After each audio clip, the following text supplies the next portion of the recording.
अस्सलाम वालेकुम व्यूअर्स, मैं हूं आपका होस्ट अब्दुर्रहमान और आज डिस्कस करेंगे आपकी जानब से पूछा जाने वाले एक अहम सवाल। पाकिस्तान में लगने वाले किराए के बिजली घर यानी इंडिपेंडेंट पावर प्रोड्यूसर्स कब हमारे सिस्टम से निकलेंगे ताकि पाकिस्तान में बिजली के बिलों में 70% तक कमी लाई जा सके।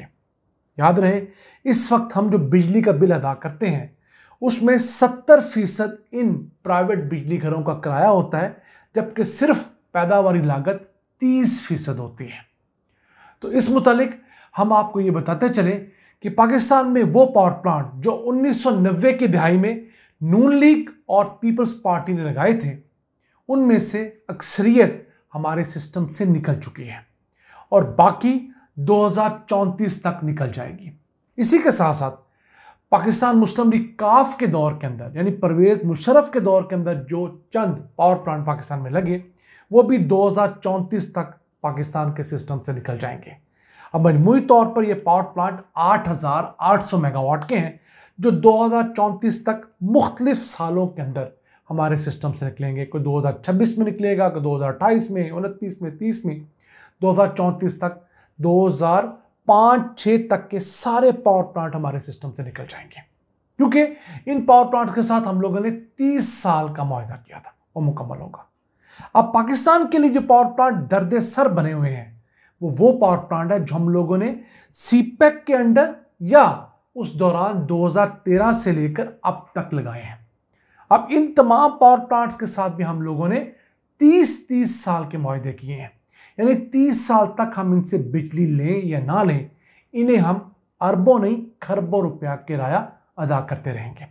मैं आपको मिसाल देना चाहता हूं, साबका नून लीगी दौर जो 13 से 18 तक का दौर था, उस दौरान पाकिस्तान में 3 अहम इंपोर्टेड कोयले पर चलने वाले पावर प्लांट लगे। एक साहिवाल के अंदर मेन जीटी रोड के ऊपर और 2 कराची के अंदर। अब 3960 मेगावाट के ये तीनों पावर प्लांट्स 2017 में ऑपरेशनल हुए और ये जाकर कब सिस्टम से बाहर निकलेंगे? 30 साल बाद 2047 में। इस वक्त हम इन पावर प्लांट से इनकी कैपेसिटी का बमुश्किल 40-50% बिजली हासिल कर रहे हैं। बाकी हम इनको बंद रखते हैं क्योंकि इनसे बिजली का फी यूनिट लोकल कोयले से बिजली पैदा करने वाले पावर प्लांट की निस्बत 2 से 3 गुना महंगा पड़ता है। तो हम लोकल कोयले पर चलने वाले पावर प्लांट ज़्यादा चला रहे हैं, इन इंपोर्टेड पावर प्लांट को बंद रख के उनका किराया अदा कर रहे हैं। और इस साल पाकिस्तान जो किराए की मद में इन पावर प्लांट्स को पैसे अदा करेगा वो है 2100 अरब रुपए। इसमें इनकी बिजली पैदा करने की कॉस्ट, ऑपरेशन मेंटेनेंस की कॉस्ट शामिल नहीं है, सिर्फ इनकी कैपेसिटी पेमेंट से किराया है। और अगले माली साल में यानी कि 1 जुलाई 2024 से लेकर 30 जून 2025 तक पाकिस्तान इन्हीं पावर प्लांट्स को 2800 अरब रुपए देगा, यानी 700 अरब रुपए इजाफी हम इन बंद पड़े या कम चलने वाले पावर प्लांट्स को किराया अदा करेंगे। और यही वजह है कि हर महीने हुकूमत बिजली का यूनिट बढ़ा रही है, लेकिन ना हुकूमत का खसारा कम होने का नाम ले रहा है, ना सर्कुलर डेट कम हो रहा है। हाँ, आवाम की कुव्वत बर्दाश्त ज़रूर कम हो रही है। अब पाकिस्तान में ये पावर प्लांट इतने महंगे क्यों हैं? उसकी 2-3 बड़ी वजूहत आप समझ लें। एक तो पाकिस्तान में लगने वाले पावर प्लांट्स को हुकूमत फौरन से पहले ये कहकर कि हम आपको डॉलर्स में वापसी देंगे लगाने की दावत देती है।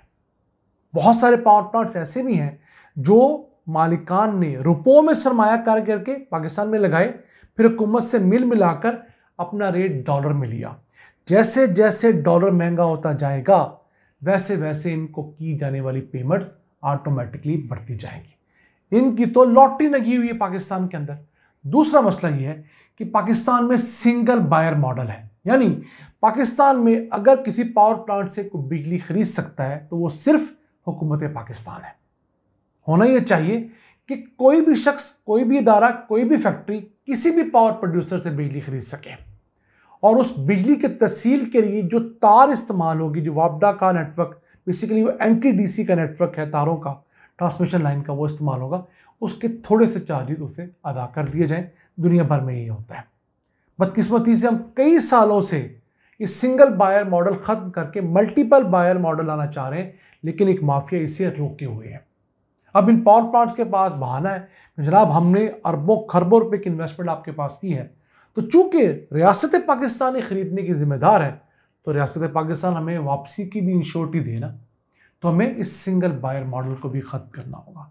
और तीसरा मसला हमें ये आ रहा है कि चाइना के साथ हम लोगों ने ये जो पावर प्लांट धड़ाधड़ ज़रूरत से ज़्यादा लगा लिए हैं और गलत ग्रोथ को प्रोजेक्ट करके लगाए हैं, इस खुशफहमी से लगाए हैं कि हमारी ग्रोथ 6% के हिसाब से मुसलसल कई साल होगी। वो पिछले साल नेगेटिव में गई है, इस साल 2-2.5% पे है, अगले साल बमुश्किल 3-3.5% पे होगी।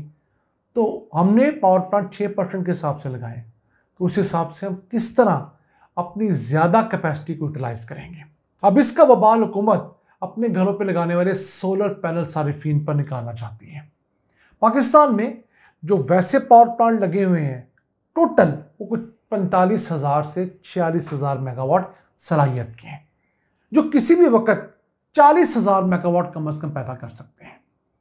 इसके मुकाबले में लोगों ने घरों की छतों पर जो सोलर पैनल लगाकर नेट मीटरिंग के जरिए हुकूमत को बिजली दी है वो सिर्फ दिन के औकात में 870 मेगावाट है।